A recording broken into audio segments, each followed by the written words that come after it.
Et bonjour, alors on est le 20 mai aujourd'hui.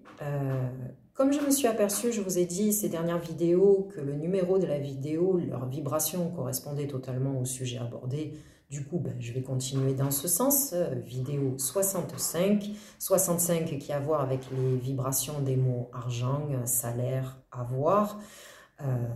Vous allez voir, vous allez connaître comme moi par cœur les vibrations à force, sachant que 6 et 5, ça fait 11, nombre maître maçonnique, qui veut dire tu récoltes ce que tu sèmes, pas de hasard. Alors, le thème d'aujourd'hui, est-ce que les mesures prises par nos élites diverses, que ce soit donc pour le Covid, mais aussi par exemple la sécurité routière, la délinquance, sont-elles réellement pour notre sécurité, pour notre bien, ou y a-t-il donc d'autres raisons derrière?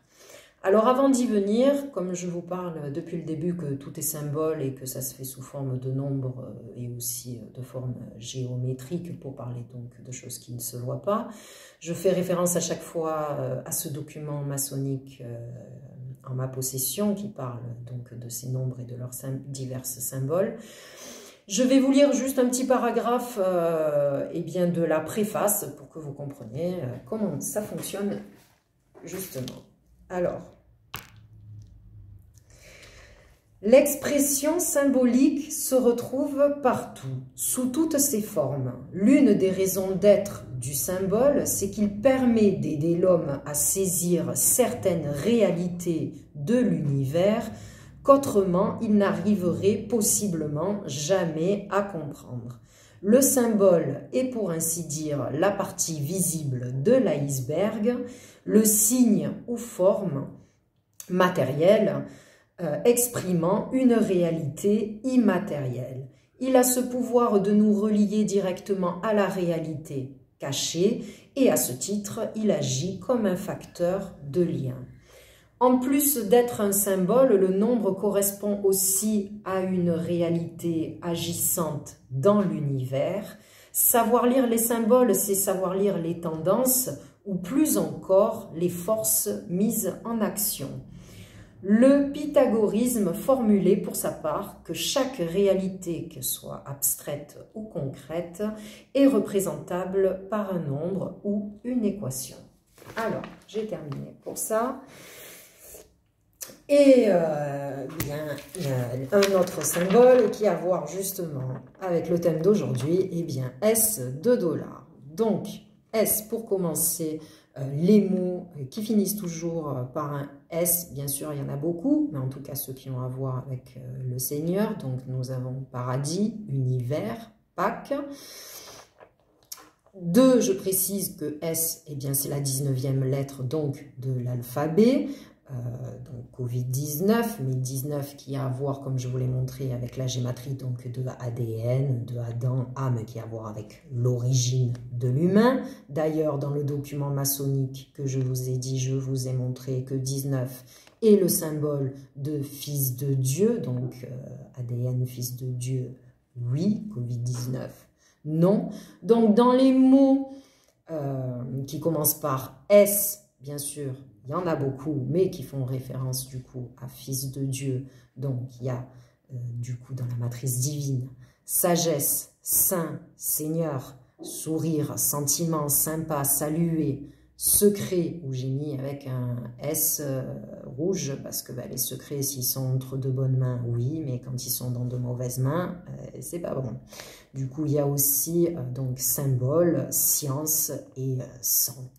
Donc, fils de Dieu, la matrice divine, et de l'autre côté, nous avons la matrice artificielle, fils de grenouille. C'est mieux, je préfère.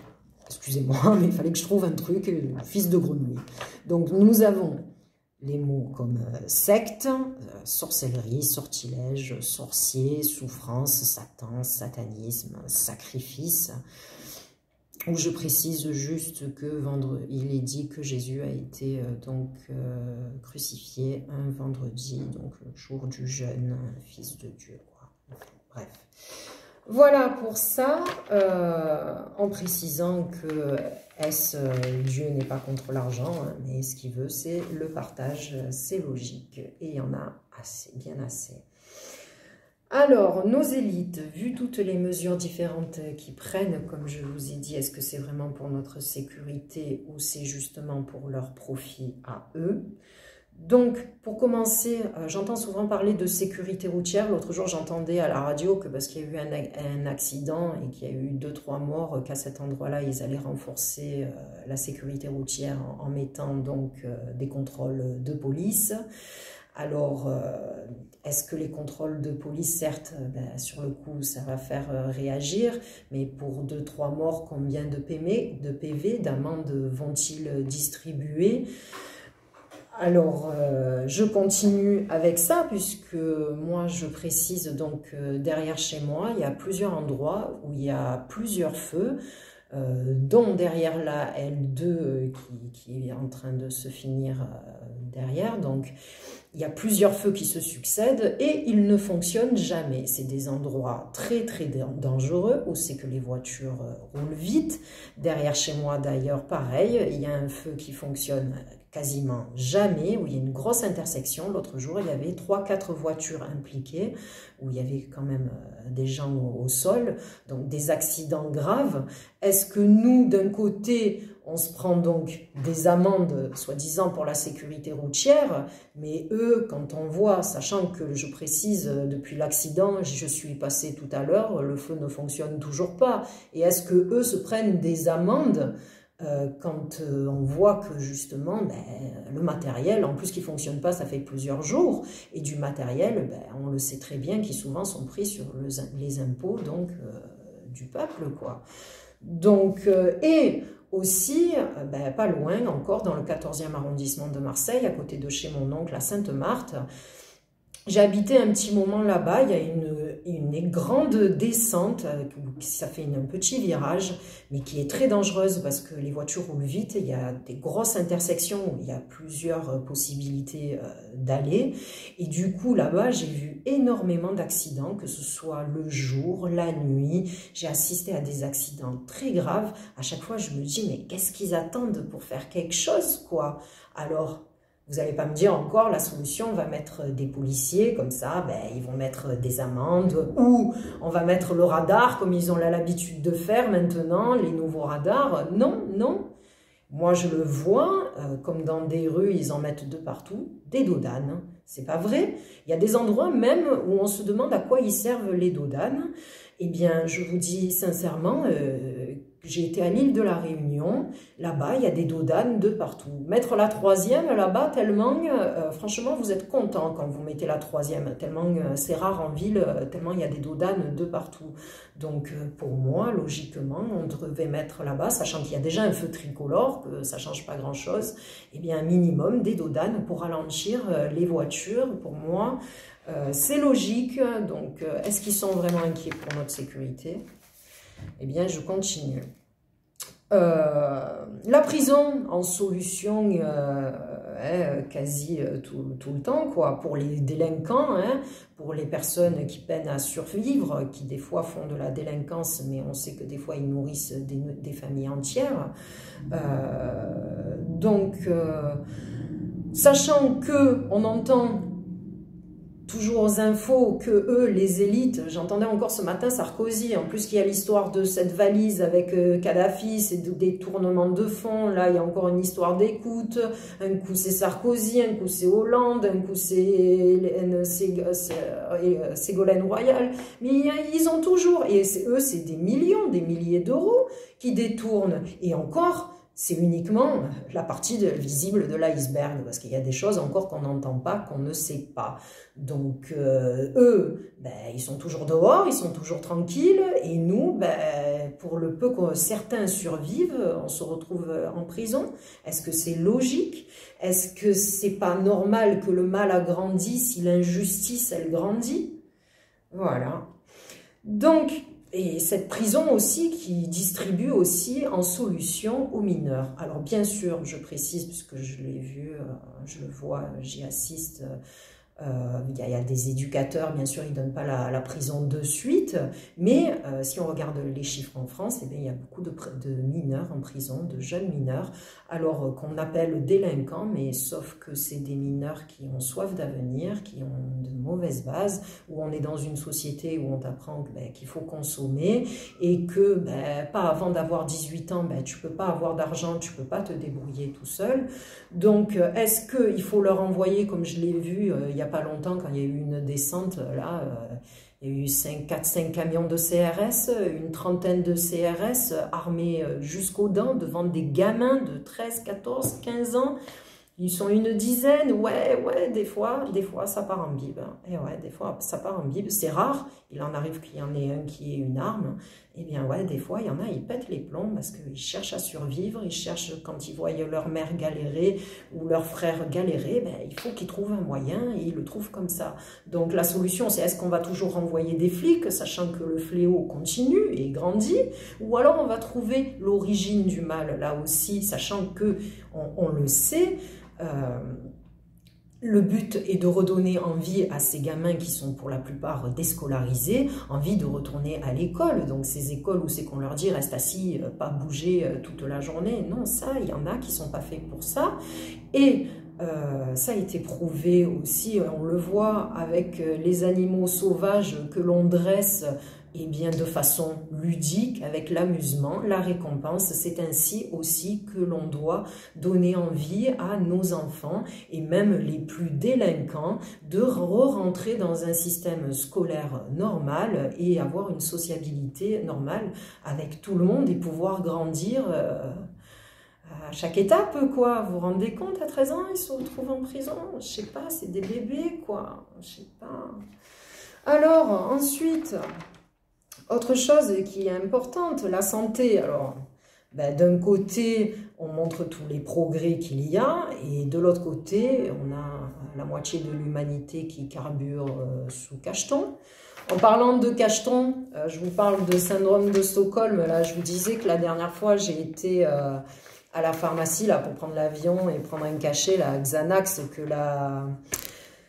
la pharmacienne m'a fait la pub et m'a dit « Ah, mais moi, j'ai toute ma famille qui en prend, c'est bien Xanax !» Alors, j'ai fait la gématrie de Xanax. Alors, si vous avez suivi mes vidéos, hein, vous voyez 64, qui a à voir donc avec les 64 tétraèdes, la base de la création de l'univers. Donc, tu m'étonnes que toute la planète adore Xanax, quoi. Alors, et bien aussi les problèmes liés à l'immigration, où l'on voit depuis des années ça se multiplie, où d'un coup c'était les Syriens, après voilà, de toutes les couleurs, il faut le dire. Alors j'entends beaucoup les gens se plaindre en disant « Ouais, mais on ne peut pas accueillir toute la pauvreté de la planète ». Certes, mais faut-il pas donc là aussi agir aux racines du mal, parce que ça ne sert à rien qu'à chaque fois qu'ils viennent, il faut quand même remarquer que ces gens-là passent de très grands dangers, beaucoup meurent dans leur périple pour arriver jusque-là et des fois se faire renvoyer ou se faire mettre dans des camps de concentration, on dira, enfermés. Donc ces gens-là risquent la mort pour arriver ici, donc c'est pas un hasard, de un. Et de deux, qu'est-ce qui se passe chez eux? Donc, certes, déjà, un des premiers fléaux, on en parle depuis longtemps, la colonisation est un des premiers problèmes qui perdure toujours. Deux, eh bien, les armes aussi, la guerre. Alors, on fait encore la guerre dans notre monde, vous apercevez, il y a beaucoup d'endroits. Et certes, vous allez me dire, oui, mais c'est pas la France qui envoie les bombes. Non, mais la France est le 3e exportateur mondial d'armes. Donc, quelque part, des bombes qui, pour certaines, tombent sur des enfants innocents, des fois même sur des hôpitaux. Non, sérieux, sérieux. Ils ne sont pas complices, quelque part. Si moi, je fais un crime et que c'est vous qui me fournissez l'arme, vous êtes complice, vous êtes d'accord avec moi. Si moi, je vais au policier, je dis, oui, mais c'est elle qui m'a donné l'arme. Vous êtes complice. Eh bien, eux aussi sont complices, quelque part, puisqu'ils fournissent l'arme. On ne met pas la paix en faisant la guerre. Leur raison est beaucoup encore plus pécuniaire, là aussi, parce que ce qu'il faut comprendre, c'est qu'à la guerre, ils envoient des gens qui ne se connaissent pas, qui s'entretuent, pendant que eux, en haut, se connaissent, mais ne s'entretue pas. Voilà. Alors, donc stop à tout ça, quoi. Et bien avec toutes les restrictions qui arrivent, où je précise qu'en ce moment-là, on dit que du coup les restaurants ont réouvert, Macron a dit que peut-être d'ici juin on enlève le masque, donc bien sûr leur but est de toujours nous faire croire, comme je vous ai dit, l'espoir, mais croyez-moi que ça pue, parce qu'ils vont recommencer. Alors, eh bien, tous ces vaccins-là, justement, comme je vous ai dit, cette sécurité pour notre santé, est-ce que c'est vraiment pour notre santé? Sachant que, vu comme ils ont traité les gilets jaunes qui se battaient, parce que, justement, leur vie se dégrade, quoi, la précarité, dans tous les milieux, ou y a-t-il encore d'autres raisons pécuniaires, occultes, voire suspicieuses? J'ai bientôt terminé. Une moralité qui va avec toute cette histoire, surtout de la liberté. J'ai mon oncle, j'ai un de mes oncles, il adore les chardonnerets et il a un chardonneret en cage. Et à chaque fois je le vois, cet oiseau, il tourne en rond parce que, certes, il a grandi en cage, mais son instinct, il le sait qu'il peut faire des kilomètres, quoi. Et je le vois, pour moi, je vois un oiseau fou en cage, quoi. Et à chaque fois, je dis à mon oncle, mais il me fait de la peine, cet oiseau, relâche-le, quoi. Et mon oncle, il me dit, le fait qu'il a grandi en cage, si je le relâche, il y a de fortes chances qu'il meure. Ouais. Ça peut arriver aussi qu'il s'en sorte, même s'il y a des faibles chances, ça peut arriver qu'il s'en sorte. En tout cas, Covid ou pas, moi qui sais les horreurs qui nous attendent si le peuple ne se réveille pas, et que se bat pas pour notre liberté, c'est que si j'étais à la place de ce chardonneret et qu'on me dirait, il te reste, si tu sors, il te reste une journée à vivre, je peux vous dire que je prends mes ailes et je m'en vais, je ne reste pas dans la cage. Parce que pour la dernière fois, je voudrais sentir l'odeur du bonheur et de la liberté qui pour moi est la plus belle des valeurs. Jamais je ne me soumettrai, en tout cas, à leur dictature. En tout cas, pour ma part, c'est ainsi. N'oubliez pas que je vous aime. N'oubliez pas de faire tourner pour la vérité mes colibris. N'hésitez pas surtout à commenter et je vous dis à bientôt. Au revoir.